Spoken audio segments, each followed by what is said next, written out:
What if we didn't need politicians at all?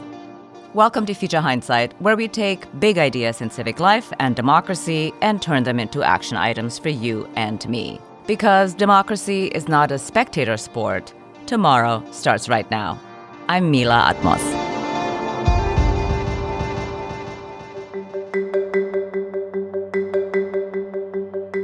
We all know that American politics is broken, and that democracy, the way that we understand it anyway, has not delivered on governing by we the people.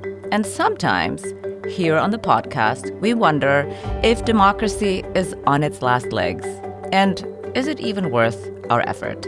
Our guest is Hélène Landemore. She's a political theorist and professor of political science at Yale University. Her work explores the foundations and future of democracy with a particular focus on participatory and deliberative innovations. She urges us to reimagine democracy as a daily practice, a way of life. Her latest book is a manifesto for what's possible: Politics Without Politicians, the case for citizen rule. And before we start, if you want to support Future Hindsight and all the work we do as an independent podcast, please join the Civics Club on Patreon.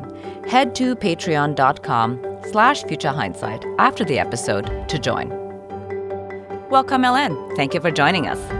Thank you for having me. So, I just mentioned in the intro, we all know that American politics is broken and that democracy really hasn't delivered. And you argue that what we call democracy today isn't actually democratic. So how do you locate the problem? I think, like many of us, I tried to identify it elsewhere than in elections. I thought maybe it's a lack of education, maybe it's money in politics, maybe it's outside factors like globalization, a certain type of crony capitalism, technology maybe. But I think after, close to 20 years of studying the history and political theory of democracy and looking at the empirical evidence that's coming out from my empirical colleagues, I think there's a problem at the core of our conception of democracy, which is that we think it's equal to elections, when in fact, I think elections are the problem at this point. They generate a political class of people who are too different from the rest of the population, too insulated from their problems as well over time, and who have the wrong set of incentives in many ways, and so that they produce policies that is just mismatched with what people actually want. And when you look at the history of democracy, going back all the way to ancient Greece, you realize that ancient Greeks actually rejected elections as a way to select political officers, if you want, to distribute power. They chose an alternative mechanism because they thought that elections were too aristocratic or oligarchic, meaning they concentrated power in the class of the wealthy, the already powerful. And it's a lesson that we somehow ignored at our peril in the 18th century, and that I think we need to relearn today. I would say I was very surprised to read your book in some sense because, I've been doing this podcast for 8 years and we talk about Citizens United and we talk about fixing the Senate and all of these reforms. And when you say that elections essentially produce oligarchy or plutocracy, I was like, wait, what? But anyway, we're going to get into all of that. One thing I wanted to level set with here is that you argue that democracy is normative, meaning it's an ideal system which should deliver certain outcomes instead of a description of how things are, of what we experience right now. And I'd love for you to flesh out for the listener what it means for democracy to be normative and what should it deliver.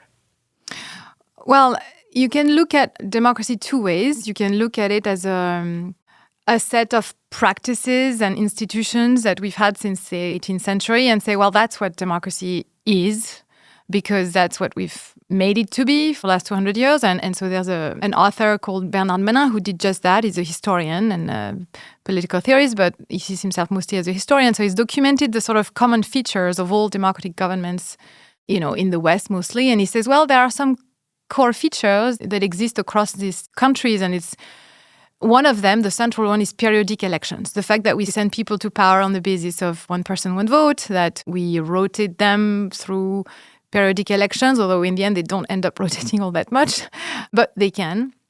And that's what we call democracy.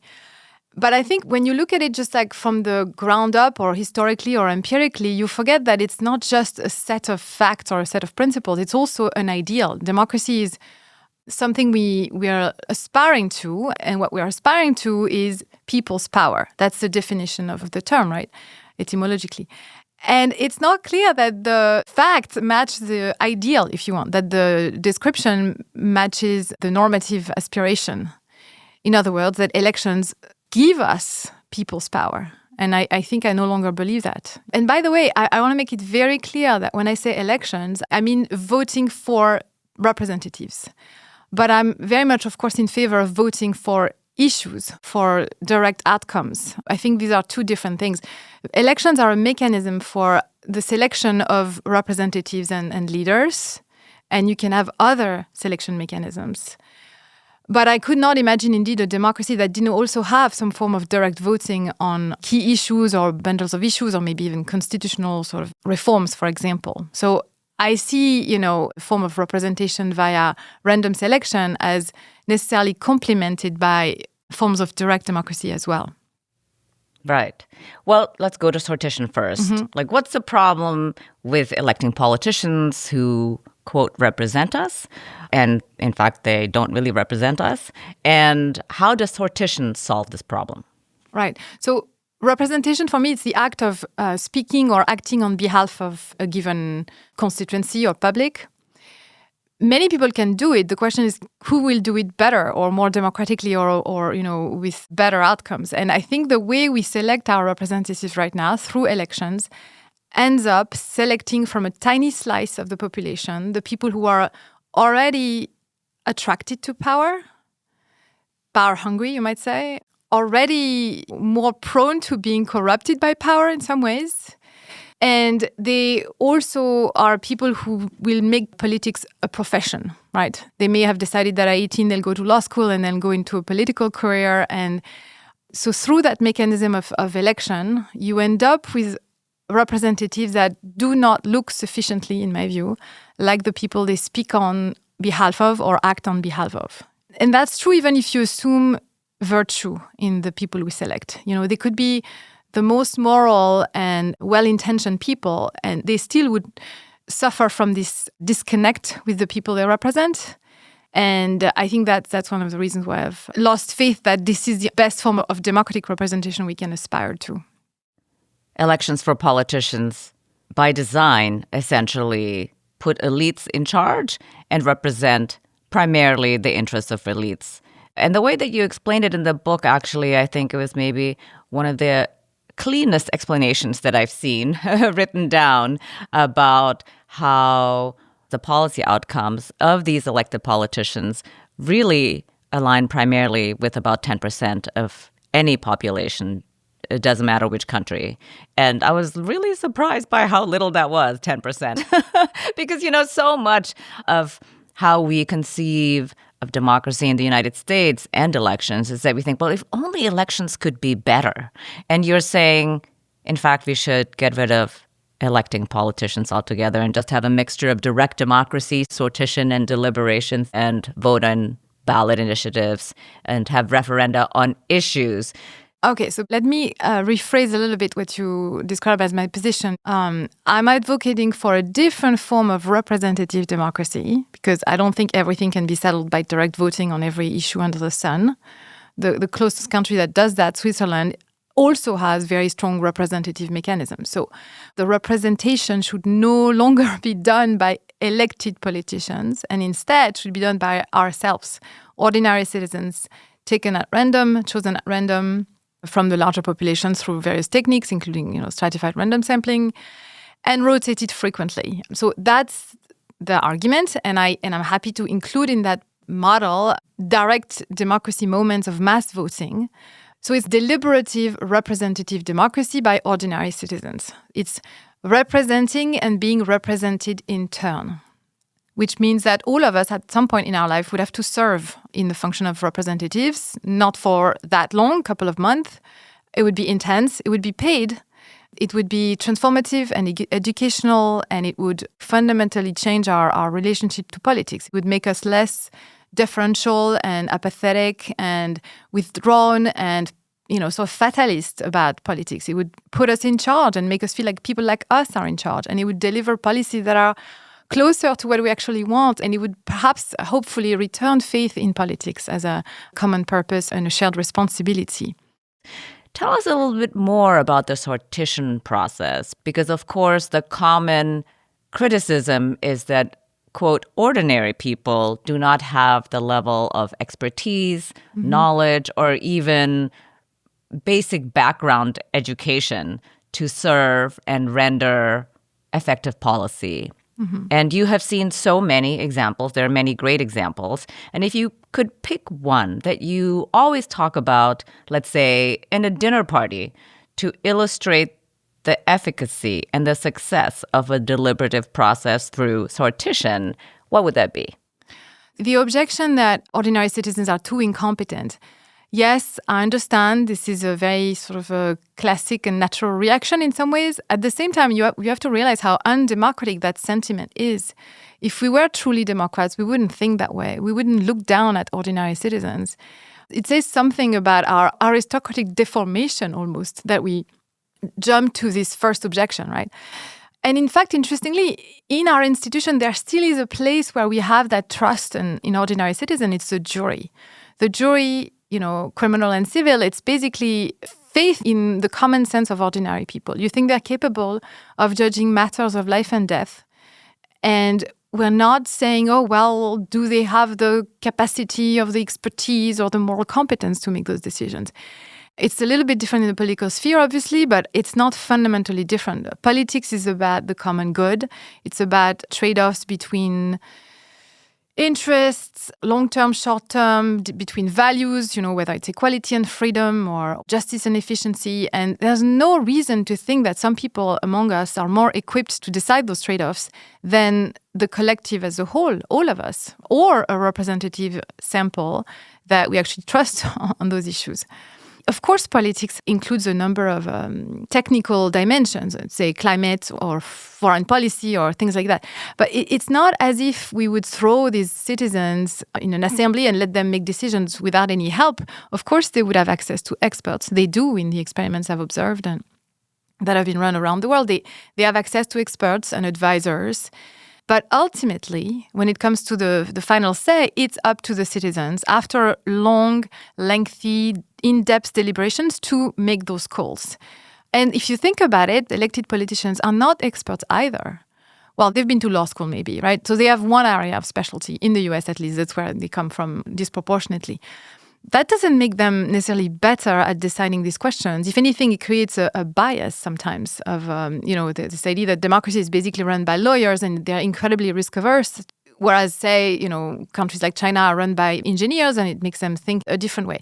Well, I think a country is probably better run when it's run by people who represent the wide range of professions, life experiences, knowledge that is actually present in the population. So you would have a diverse sample that includes nurses, engineers, Uber drivers, students. You would have also young people, which is not happening through elections right now. I have a colleague, Sam Moines, here at Yale, who's writing a book about the gerontocracy, the fact that all our democracies are de facto ruled by old people for old people.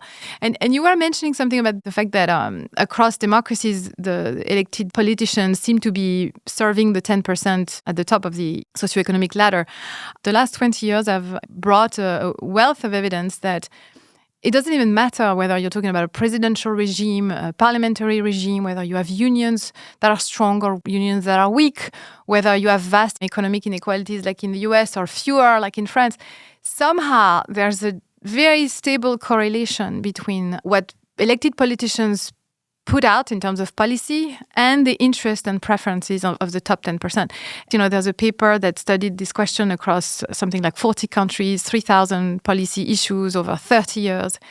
And they come out with the conclusion that the rich, and it's the title of the article if your listeners want to look it up, the rich have a slight edge. It's like 3 percentage points or something. Okay, it's not that much, but it's systematic across country. That compounds, and it means that basically elected politicians rule for the homeowners. They rule for the already wealthy. And I'm not even sure it's totally intentional. I think maybe in countries where lobbyists have a lot of influence and there's a plutocratic bias that's even more entrenched, it might be intentional, but I think it doesn't even need to be intentional. It's a byproduct of a selection mechanism that we chose in the 18th century and haven't questioned since then. Even though in the 18th century, if you look at what the founders were writing, they told us they had no intention of creating a democracy and they had no intention of giving the public as a whole any sort of power at the federal level in the US. And they wanted to select for a natural aristocracy whose elevated minds would filter the raw input from the public. So it was designed as a sort of oligarchy, or better still, an aristocracy ruled by the best with the consent of the people given at regular intervals to legitimize this cast of rulers. Listening to myself saying these things, I still have this instinct of thinking, this cannot be true. This cannot be true. I've tried to rationalize it many, many ways, but I think at this point I'm willing to let go. It is an oligarchy with popular consent, if you want. And if you want a real democracy, and one that is not just ruled for the people, but by the people, we need to change the selection mechanism. I am a radical theorist when it comes to the rethinking of what we mean by democracy, but in practice, I'm a lot more of a reformist. I don't think it would be desirable to abolish elections overnight and switch over to a completely different regime that we haven't tried since ancient Athens. So I think for now, we need to work through the institutions we have and with elected politicians, which I'm doing.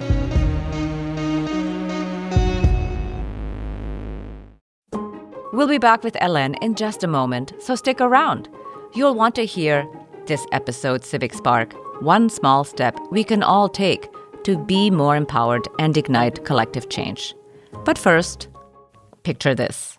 It's late at night and you're doing a little scrolling, when all of a sudden you see it, that one product that you've been looking for. You click on the link, add to cart, maybe even shop around a little more before finally hitting checkout. But as you're filling in your address, you realize that you don't have your card anywhere near you. And that's when you see it, that purple pay button that has all of your information saved, making checking out as simple as a simple tap of your screen. Shopify is the commerce platform behind millions of businesses around the world and 10% of all e-commerce in the United States, from household names like Magic Spoon to up-and-coming brands that are just getting started. And Shopify is there for you too.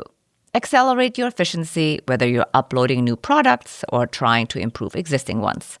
Shopify is packed with helpful AI tools that write product descriptions, page headlines, and even enhance your product photography. Now, you might be wondering, what if people haven't heard about my brand? It's okay. Shopify helps you find customers with easy-to-run email and social media campaigns. So tackle all those important tasks in one place, from inventory to payments to analytics and more. No need to save multiple websites or try to figure out what platform is hosting the tool that you need. Everything is all in one spot, making your life easier and your business operations smoother. What I love about Shopify is how, no matter how big you want to grow, Shopify gives you everything you need to take control and take your business to the next level.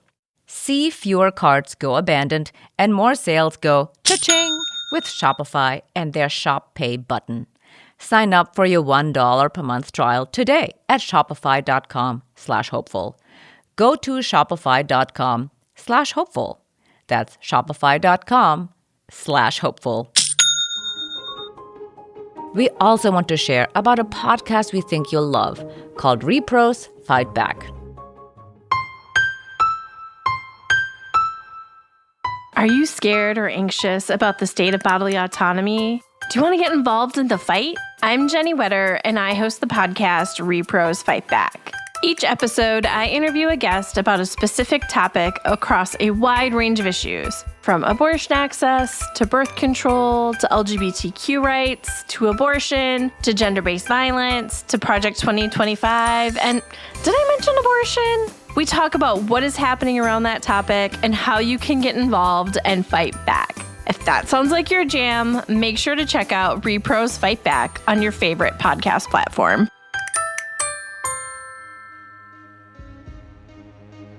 And now, let's return to my conversation with Hélène Landemore. We are having this conversation at the end of January of 2026, and it feels like we don't have a lot of time to do reform. It seems very dire in the United States, and to erect a deliberation process in this moment seems, frankly, impossible. Mm-hmm. And so, as you think about combining something like the Swiss model with more deliberation, how do you conceive of pulling that off in the United States? Well, we can build on examples of where it's worked elsewhere first. So Ireland is a classic example in my world of politicians who were struggling with a very important moral social issue, which was the question of abortion, which was criminalized since the 1980s. And because of their electoral incentives, they just couldn't get the reform of the constitution passed that would make it non-criminal, right, at the very least, and allowed under some very tight constraints. So they passed the hot potato to a citizens' assembly of 99 randomly selected citizens who deliberated about the subject, listened to doctors, listened to women, and they recommended to decriminalize abortion in Ireland. That recommendation went to Parliament, and it was put to a referendum, and the referendum passed with 60% approval for this recommendation. And that's how they solved it. So I think that's a good example of how you show politicians that they can find a solution to a problem they cannot solve themselves. In France, the climate convention in 2019 was convened by President Macron because he was facing a massive rebellion called the Yellow Vest movement. It was a rebellion against the carbon tax that had been implemented in the fall 2018.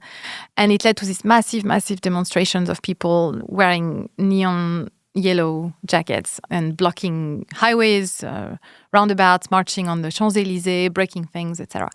So he said, okay, you don't like my carbon tax. I thought this was a good solution to climate change, so you do it. So I'm going to bring to Paris 150 randomly selected citizens, and you're going to have a couple of months, several weekends to talk to experts and come up with better solutions. And I think in his mind, he was probably hoping that they would see the light and come to the conclusion that a carbon tax was indeed the right solution. But they didn't. They very much listened to experts saying exactly that. And they said, you know what? No, we're going to do 149 other things before we do a carbon tax. And so they came up with this very long report with 149 recommendations covering many domains, housing, transportation, energy management, etc., food. And I think that was enough of a success that the government said, okay, we're going to do this again. And they did it again on end-of-life issues in 2023. That's one I was put on the governance committee of, and so I saw it very up close as well.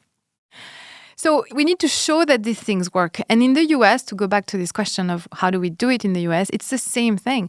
We have now about 1,000 examples of randomly selected bodies that do these kind of things and prove helpful for policymaking. And so I think it's time to try it in the US. And in fact, I'm pleased to report that I'm directing the design for a citizens' assembly in Connecticut on local public services. We have the support of the comptroller of the state. It's a collaboration with the Connecticut Conference of Municipalities and the University of Connecticut. So it's Yale and University of Connecticut and the Connecticut Conference of Municipalities. And we've raised more than half the funding we need to get it off the ground. So we hope that it can start this summer. So I just think that we need to do things and show that this works. Show politicians that they can benefit from listening to what their constituencies have to say, which is not just done through voting. Because the problem is that elected officials cannot really win or go back to power on the platform of raising taxes. This is not something that they're going to put forward. So they never set that agenda.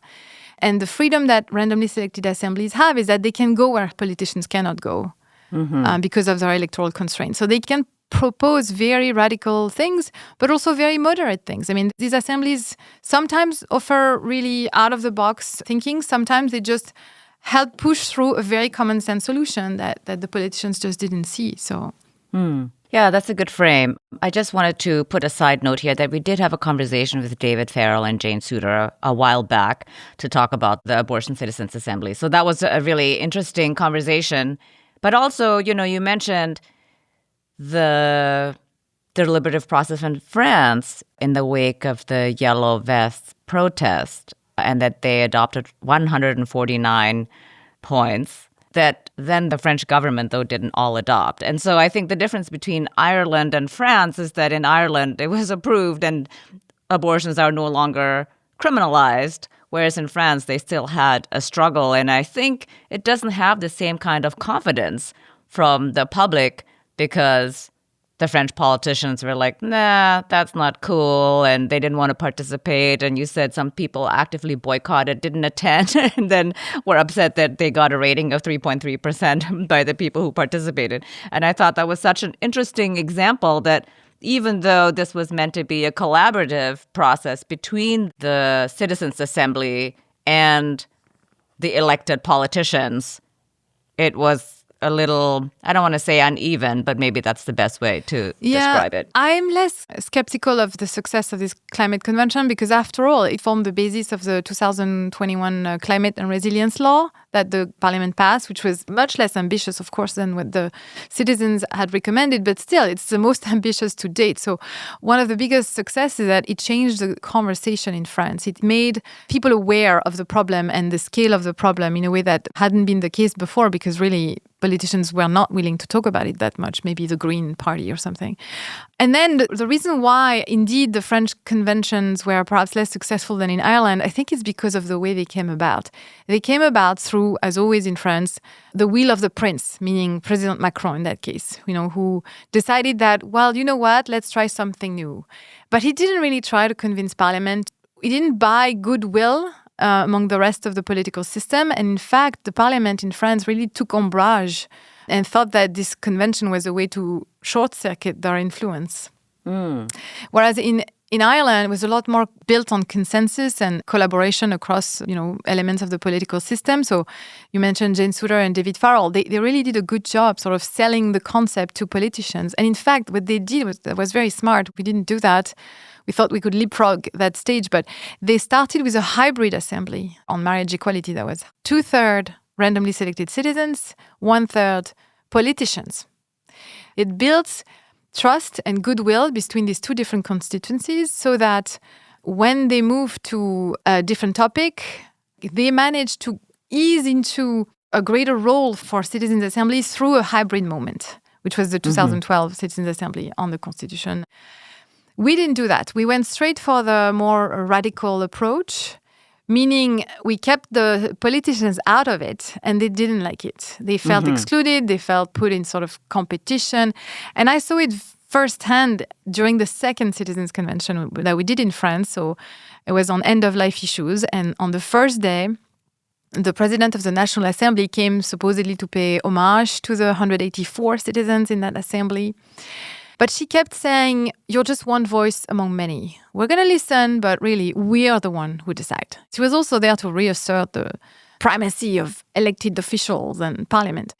And of course, somebody among the citizens raised their hands and said, well, I'm a bit confused. You keep saying we matter and you're going to listen to us, but you also give us much less power than the first convention on climate, which indeed was much more empowered because Macron had promised he would take on board all the recommendations and implement them, almost no questions asked.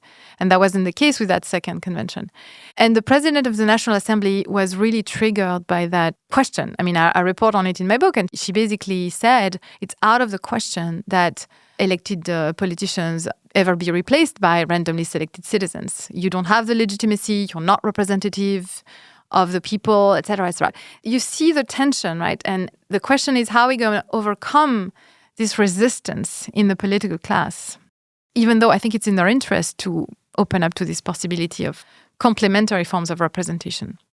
Well, I want to talk about the idea of democracy being a jolly hostess. Yes. That was really a novel idea to me. I had not heard it before. Tell us more. Okay. So what's new in this book is that I developed two argumentative lines that were not present in my previous book. One of them is about the shy and how it is important to listen to the voices of people who are not typically represented through electoral institutions. And I borrow this image of the jolly hostess from a quote by a 19th century British essayist called G.K. Chesterton. He wrote, it's a very unusual definition of democracy. He wrote, "All real democracy is an attempt, like that of a jolly hostess, to bring the shy people out." And I just instantly loved that quote. I found it in a book by Maurice Pope that I helped publish, actually, called The Keys to Democracy. And it's a beautiful book that I also advise your readers to go and check out. Very visionary, written in the 80s, but never published, actually, because I think it was too much ahead of its time. And he found that quote, but he didn't really develop it very much. And so I ran with it pretty much because I really think it's the opposite of the kind of definition of democracy I studied under, if you want. When I did my PhD in political science departments, like democracy was reduced to this dry method of selecting political leaders through the competition for votes. So it was just a method, and it's a method to identify the winners in a competition for popular votes. So basically, it doesn't say anything about the people. It doesn't sound like an exciting thing or a desirable thing, really. And this idea that democracy is more like a fun hostess, also a female figure, very refreshing, I like that too. And that she's attentive to all her guests, but maybe especially to the wallflowers who maybe don't feel like they belong, maybe feel like they want to go home. They don't want to vote, for example. And you're trying to bring them out. You're making an extra effort.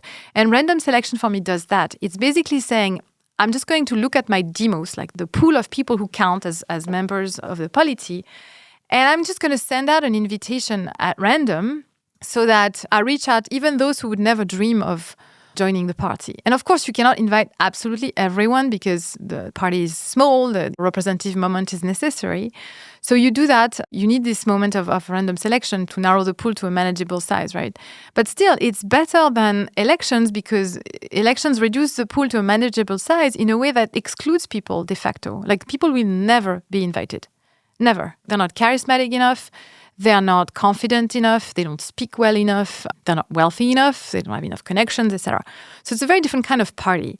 And then once they're at the party, if you want, the Citizens' Assembly, it's not enough to bring them to the table. Even when they're seated at the table, you still need to go out of your way to make them feel good and heard.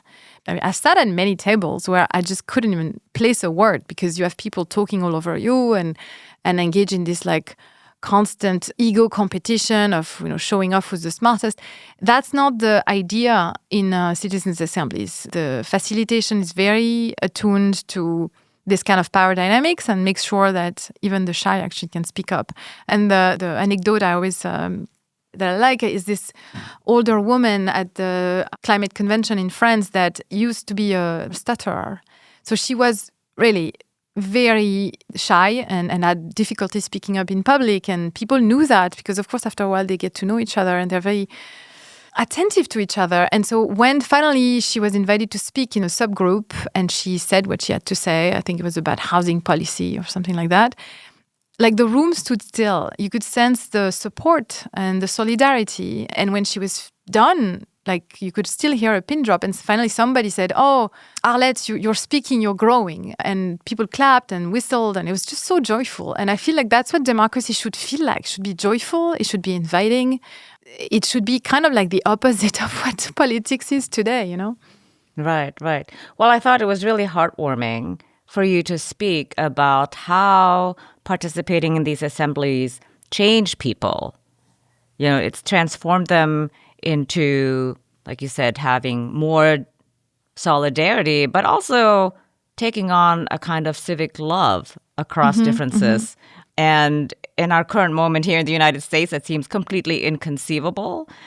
But if democracy is going to be a daily practice, and after participating in a deliberative process, how does that experience in civic friendship spread beyond the assembly itself into our communities, our workplaces, our families? How do you conceive of that? So the civic love is actually the second novel dimension in the book compared to my prior academic work. It's really something that I wasn't paying attention before I went to observe actual citizens' assemblies. When I was thinking of democracy, for me, I was still thinking of it mostly as a way to aggregate information and generate knowledge. So I too was actually guilty of reducing it a little bit too much to a method for some kind of output, right? And then when I sat on this convention, the climate one first as an observer, and then the Citizens' Assembly on End of Life as a member of the governance committee, I was really shocked by one thing, which is that people really loved each other. They cared about each other. They used the vocabulary of love to talk about their relationship. They talked about a passionate relationship. I mean, I talk about a love declaration that happened between two men at lunch at some point. You know, it's very unusual to see that between grown men.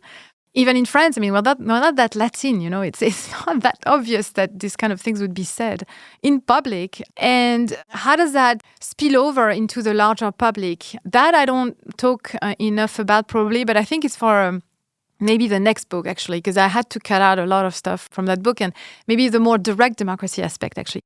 What kind of spillover effects can you expect from what's happening inside these relatively small, after all, assemblies? Well, my guess is that it's going to be sort of through capillarity and all the, the networks that people who come in these assemblies have outside of these assemblies. Their cousins, their teacher of their students, their lawyer, their doctor, they will talk about what they've gone through in this assembly, and they will spread the word, and they will change the perception. And you said that in France, the public didn't trust the Citizens' Assembly. Actually, that's not true. The Citizens' Convention really educated people about the potential of these assemblies. And in fact, if you look at polls, it's really surprising. There's a high number of people in France who think that these assemblies are perfectly legitimate to make recommendations on behalf of the larger public.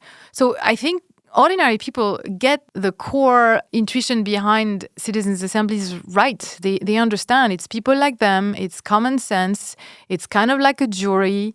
And honestly, politicians make it easy because I think we've reached a point where people are so fed up that the bar is quite low, right? So it's much easier today to envision, if not replacement, at least augmentation by these kind of processes in many countries. Right. Well, I didn't mean to suggest that the public didn't think that the Citizens' Assembly was illegitimate. It's simply that it was not smooth sailing in the adoption of the 149 proposals that people felt like, why do we do this? If we're going to not take the results seriously. Exactly. No, that part is true. And another thing that is specific to the French case, which is I don't know how to process. It's a little maybe disappointing, or maybe it was predictable, I'm not sure, is that they had the opportunity to send their recommendations to a referendum because President Macron had said ahead of the climate convention, whatever you propose, I promise I'll send it directly to a parliamentary vote or a referendum. And I remember thinking, wow, that would be amazing if they chose to send their recommendations to a referendum. That would be the real test. It would be the perfect sort of complementarity between a representative moment via random selection and a direct democracy moment that involves the whole population, 67 million French people. But there was a big debate in the plenary of the convention, and they went back and forth, and they said, you know what, we shouldn't go to a referendum. So the citizens themselves chose against the possibility of going to a referendum. And I struggled with that decision, but I remember very well how it came about. And they said, look, when we look online, we're described as like green ayatollahs by people on the right. We're called Macron's pawns on the left. So we don't think the larger public really fully understands what we're doing and that we're truly freely thinking and capable of producing good recommendations. And they were afraid because of the particular history of France with referenda that people would use the referendum as a protest vote against President Macron instead of looking at the actual policy proposals. So in a way, I understand their fear, but it's just a really big missed opportunity because I think it would have really helped the case of citizens' assemblies in France. Actually, I'm pretty sure it would have shown that the larger public was behind most of their recommendations.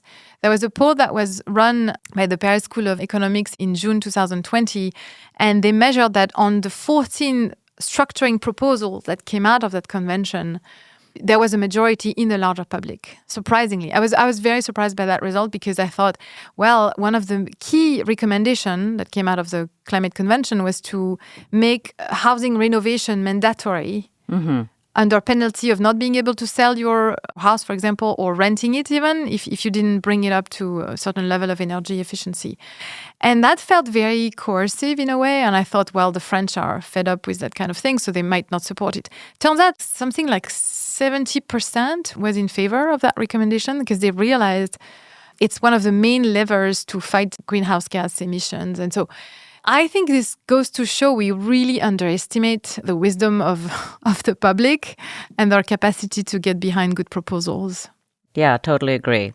So we are a civic action-oriented podcast. And every week on Future Hindsight, I ask my guest to share a civic spark, one small step we can all take to be more empowered and ignite collective change. So what's a good way to turn the insights that you've just shared with us into action?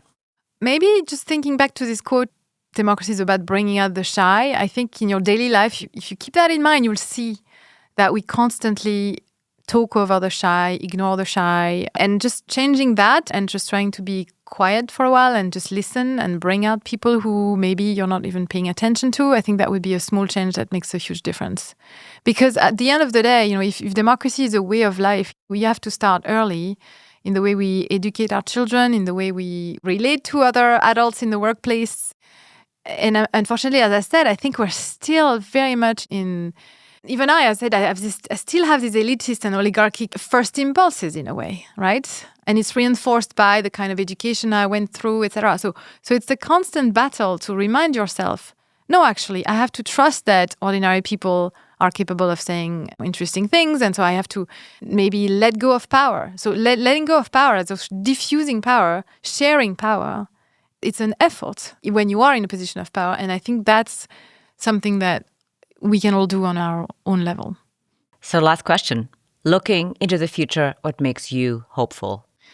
Well, it's a weird time to ask this question because I feel like, yes, but I'm an optimist. I have to say, I find this specific time period very worrying, both at the domestic level and the global level.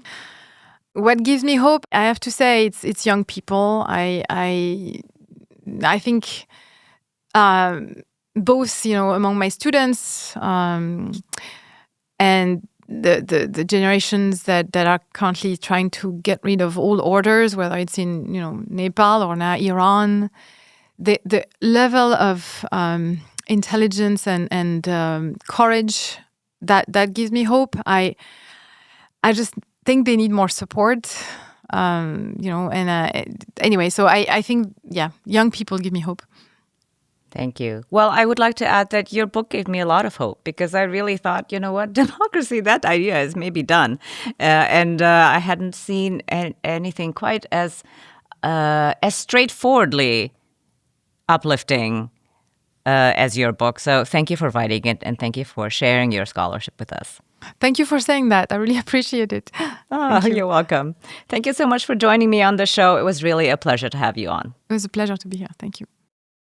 Hélène Landemore is a political theorist and professor of political science at Yale University. Her latest book is Politics Without Politicians: The Case for Citizen Rule. Remember, civic action doesn't have to be complicated. It's about small steps that spark progress, like sharing this episode with a friend. Let's recap this week's Civic Spark and fire up our collective power. Listen a little bit. Let others speak up. Share the power. Like Hélène says, democracy as a way of life is about bringing out the shy. So keep that in mind as we go about our collective organizing and practicing democracy together.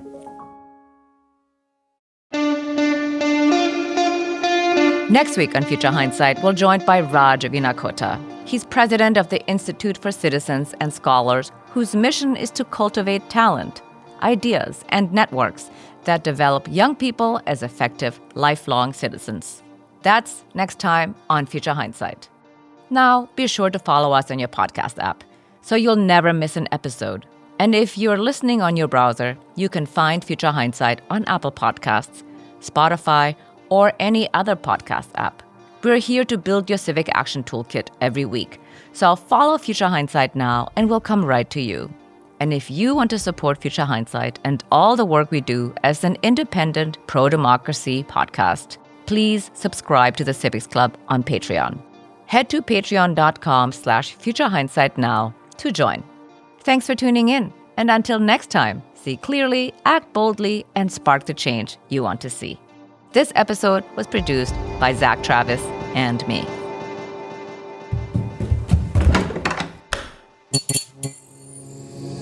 This podcast is part of the Democracy Group.